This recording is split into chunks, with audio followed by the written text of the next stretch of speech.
정철이 얼마나 담양을 아꼈는지 중록천에서 짐작할 수 있다. 중록천은 증암천이라고 불리는데 또 다른 이름은 송강이다. 정철은 그의 호를 송강이라 짓고 중록천의 경관을 즐겼다. 당시의 모습은 훨씬 더 아름다웠을 것이다. 이곳은 송강이 공부하던 한벽 땅에서 식영정으로 흐르는 창계백파를 일으키며 흐르는 증암천이 흐르던 아름다운 곳입니다. 이곳에는 용소, 조대, 자미탄, 석병풍, 노자항 이러한 그 아름다운 경관들이 질비하게 있었는데요. 지금 광주호가 만들어지면서 전부 물에 잠기고 도로가 확장되면서 또 없어지고 그랬습니다. 성산별곡에 보면은 자미탄 곁에 두고 노자암 바라보며 장송을 차일 삼아 석경에 앉았으니 인간 유월이 여기는 삼추로다 하는 그런 시원한 풍경, 아름다운 풍경들이 이 광주와 도로 확장으로 해서 사라진 것이 참으로 안타까운 일이라고 생각합니다. 드문드문 과거의 모습들. 물이 들어차기 전에는 바위마다 이름이 있었다. 개천이 모이고 모여 광주호가 되었고 송강도 큰 물결에 나아갈 시기를 맞았다. 양가의 자제로서는 뒤늦게 시작한 공부. 송강은 담양에서 10년을 알뜰히 썼다. 쟁쟁한 스승 밑에서 수학하며 처진 만큼을 따라잡았다. 그렇게 응시한 두 차례의 과거. 26살에 진사시에서 장원을 차지했고 27살 문과 별시에서 또 장원을 했다. 명종임금이 장원급제를 하니까 그 축하연까지 베풀어 줬었는데 그러다가 사헌부 지평이 됐지 않습니까? 그랬는데 그 당시에 그 명종임금의 그 근친이 있었던 경양군이 사람을 죽인 죄를 범합니다.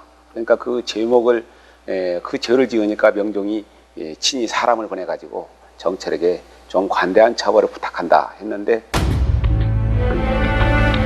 속국동무 명종이었다. 정철의 장원의 기쁨을 숨기지 못했던 명종이었다.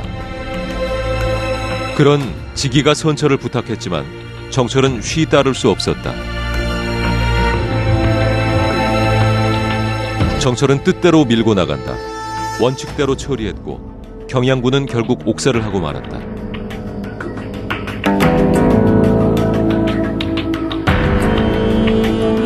명종은 정철에게 서운함을 감추지 못했다. 이제 막 정치에 입문한 정철에게 특별히 정오품의 벼슬까지 내린 명종이었다.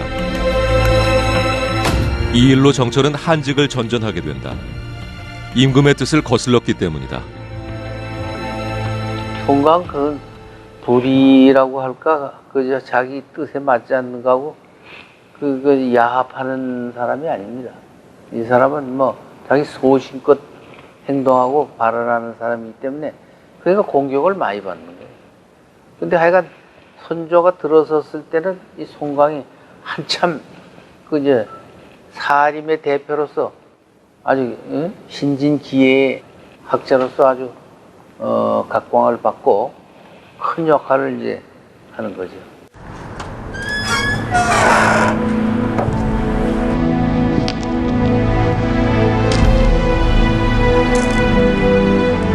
정철을 다시 알아준 이는 선조였다. 선조는 정철을 강원도 관찰사에 임명했다. 이때가 바로 관동별곡과 훈민가를 지었던 시기였고 백성의 삶을 위로하고자 했던 때이기도 하다.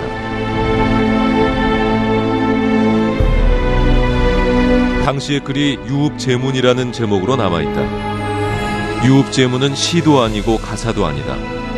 관리들을 대상으로 하는 윤리강령서와 같은 글이다. 수령 방백에게 이런 것들을 지켜달라고 하는, 즉 수령이 4가지는 지키고 10가지는 버리라고 하는 내용을 고시한 글입니다. 하위사사라 그러면 뭐가 4가지 일이냐 해서 첫째로 무민인이라고 했습니다. 백성을 무마하고 다스림에 있어서는 인을 중심으로 하라. 10가지 하지 말한 일이 더 우리 오늘에게 와 닿는 것 같습니다. 아마 감옥을 보내고 안 보내고를 판단하는 데서는 아주 공평하지 않은데 공평하게 해라. 그래서 3억 유형형, 형을 너무 가혹하게 집행하는데 형을 가볍게 하라는 내용입니다. 첫째로 당대의 정치인 또는 유정자들이 가졌던 마음가짐, 그 4가지 염치를 중요시하고 공평하게 하고 그런 내용들은 오늘날에도 적용될 수 있는 일들이고. 강원도에 이어서 다음에 송강은 전라도의 관찰사로 임명됐다. 정철은 부임 즉시 세금과 부역의 실상을 조사하고 개혁했고 이 일로 백성들의 칭송을 받았다.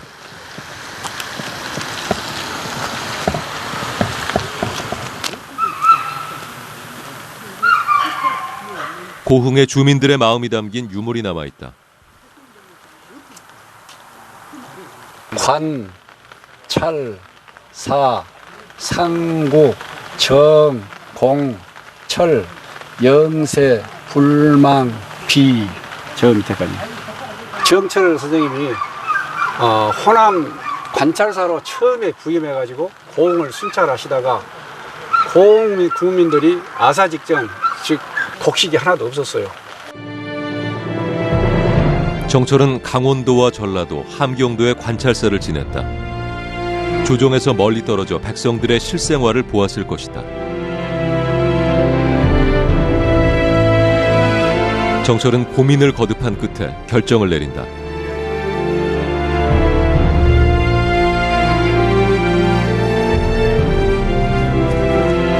불량미를 푼 것이다. 임금의 재가도 없었다.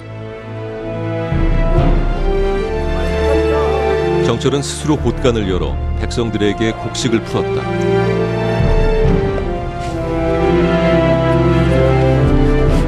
국민들이 자발적으로 각 그 마을마다 집집마다 노수제 하나하나를 모아가지고 11개의 그 영세 불망비를 세웠는데 그 11개는 그 외정시대 때 다 이렇게 그 가버리고 그 공출해 가버리고 지금 이 석비만 남아 있습니다. 민생 부유를 위해 정식적인 절차도 생략한 정철. 정철은 소신대로 밀고 나갔다. 그것이 옳은 판단이라고 생각했기 때문일 것이다. 사람이 굶어 죽는데 그거 살려놓고 봐야 되잖아요. 유교 정치의 기본 아니에요? 백성을 굶지 않고 춥지 않게 이렇게 하는 것이 민본주의 기본이기 때문에. 명종에 이어 등극한 선조는 정철을 잘 보아주었다.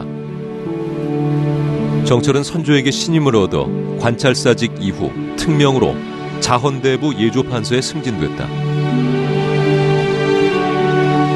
정철을 지탄하는 이가 있어도 선조는 정철의 편을 들어주고는 했다. 뿐만 아니라 예조참판에서 예조판서로, 성균관사에 이어 형조판서로 제수했다. 선조의 적극적인 비호를 받던 시기였다.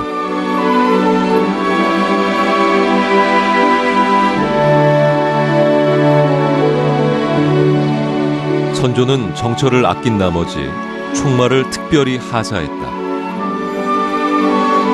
정철에게 특사의 출입시에 타고 다니게 하니 사람들은 그를 총마 어사라 부르게 되었다.